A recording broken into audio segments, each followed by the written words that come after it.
All right, we're at our final destination here in Dogon country. This is the village of Tilly, correct? Yeah, exactly. The village of Tilly, and The most picturesque village of the most, Dogon. exactly. So we're headed up to the Baniagra escapement, Cliff. the Baniagra That's cliffs, Kirkman. right? The Baniagra escapement, which is, you can see it right now. That's where we're walking up to. And I wanted to shoot this piece. I wanted to call it or title it, why does the conscious community, the black conscious community, place such an emphasis on Kemet? I think our Egypt, which is Kemet, which is known as Kemet, I really think we place and focus so much on Kemet that we forget and we minimalize the contributions of the other African countries that have contributed to civilization. So, you know, I'm in Mali right now, so that's what I can speak on. You have Mali is home to the Dogon, of course, who discovered Sirius B, or the Sigurtori. Sigurtoro, yeah. Sigurtoro, Yeah. right, before Europeans did. Also, Mali's home to Mansa Musa, who is the richest man ever in history. And it's said that on his way to make Hajj in Mecca, he gave away so much gold that he shut down the economies of every country that he went through and had to pay him back on his way back to Mali. And then also, Mali is home to Abu Bakr II, who came to America, discovered America before Christopher Columbus. Now that in itself, we can make an epic of a movie bigger than Lord of the Rings, Star Wars, you know, these Europeanized Egypt and Moses movies that are coming out now, just in that itself. But we want to focus so much on Egypt and Kemet. So my thing is, let's not forget the contributions of all of Africa instead of just focusing on Kemet, or that one aspect of Africa. So as you can see, this is the Baniagra escapement, or the cliffs, and the Telly people, right? Exactly. They're the old town of Tilly. Right. The Telly people, they actually built this into the cliff, into the mountains. About what, thousand years ago, you think? Yeah, it's about 700 years ago. About 800, 700 years ago. So, I mean, the technology and the architecture that we have and still have, I mean, speaks volumes.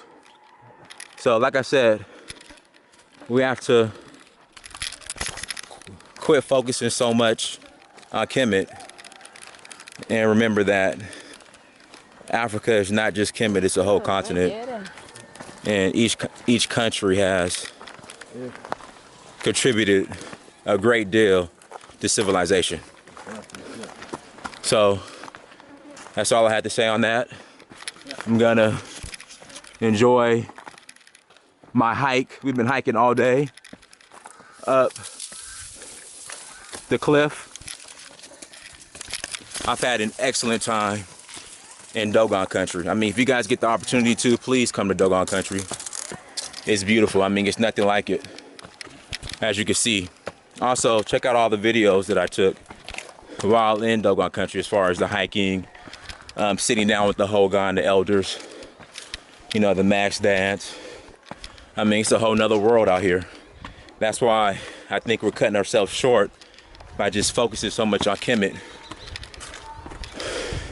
when there's 51 other countries, or 53, I forgot if there's 52 or 54 countries in Africa, please forgive me, in Africa, that have done a great deal.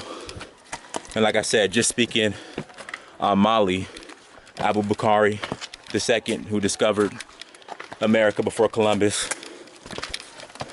And Mansa Musa Mansa Musa. is his son, actually. And Mansa Musa is Abu Bakari II's son, who is the richest man on the planet. Like I said, that's an epic movie right there in itself that we could film and make instead of these same old tired stereotypical help movies and slave movies, which I cannot stand. Guys, I'm getting tired because we're climbing up we're hiking up this hill. Well, up this baby mountain, I guess. If I see one more slave movie, I'ma lose it. Or one more help movie, I'ma lose it. We've done so much more and contributed so much more. All right, you guys, we're up here. So let me go. Let me enjoy the rest of my stay in Dogon country. This is the last night. And then we're off to Mopti to see the Fulani and to just enjoy African culture at its finest.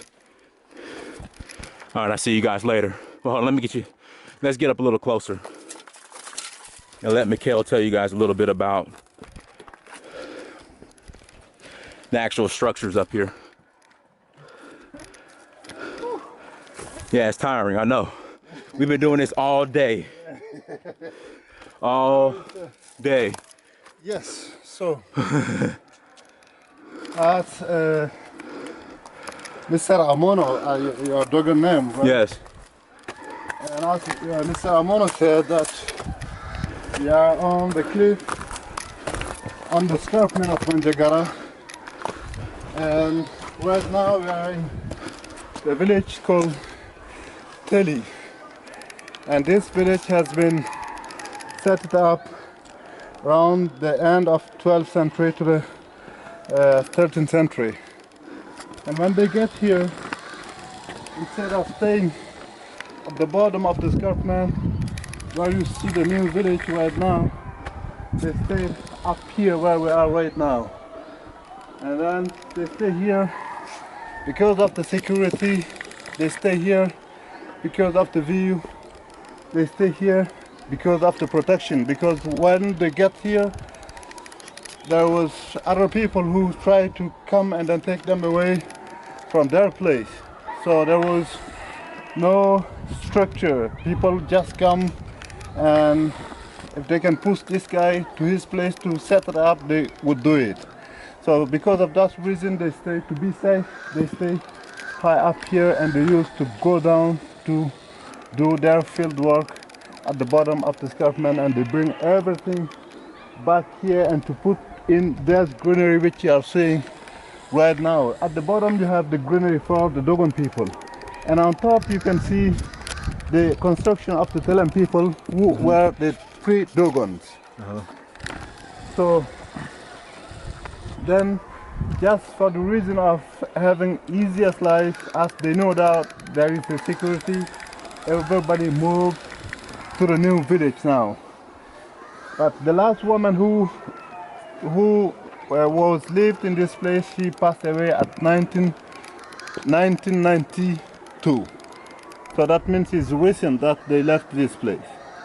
So this lady was saying that she's born here and she won't pass away here. She don't want to move to any other place again. What she has done, she passed away at 1992. So Teli is a Dogon word saying that I didn't break. It comes from a story which the ancestor of this village has with another ancestor who was his neighbor. Because the neighbor, when he started to build his house, in the morning he built, at night somebody come to break all his house. Then he has to restart again every day morning. So finally he started to hunt, to check around, to see around who is the person who is breaking his house every day. Then he found the guy, the ancestor of Teli in this place, and he blamed him to say, you are the guy who is breaking my house every night. Said, no, I'm not the one who is doing this. And then that guy went back to his place with his is an arrow, right? Is an arrow? Arrow, yes. with the arrow, and he spent, yeah, in the night time when the guy come down, he got his legs with the arrow. Then when he round there and he found that the guy who he get with his arrow is not the guy he blamed in the daytime. Then he come back to say, in the morning he come back to say to that guy from Teli to say, I'm sorry, you are not the one who broke my house. Okay. So this guy, he took this word to give it the village name of Teli. So Teli means didn't broke. Tewali, I didn't broke. Okay. In Tewali, I didn't broke. So then that comes to be the name of today's Teli village. Teli. Cool. It's from Tewali. See, that's the history I'm talking about. So this is the last hike of the day. I'm exhausted, and pretty soon we're gonna sit down and talk to the Hogan of this village and get some knowledge. So I appreciate it. See you guys later. Bye.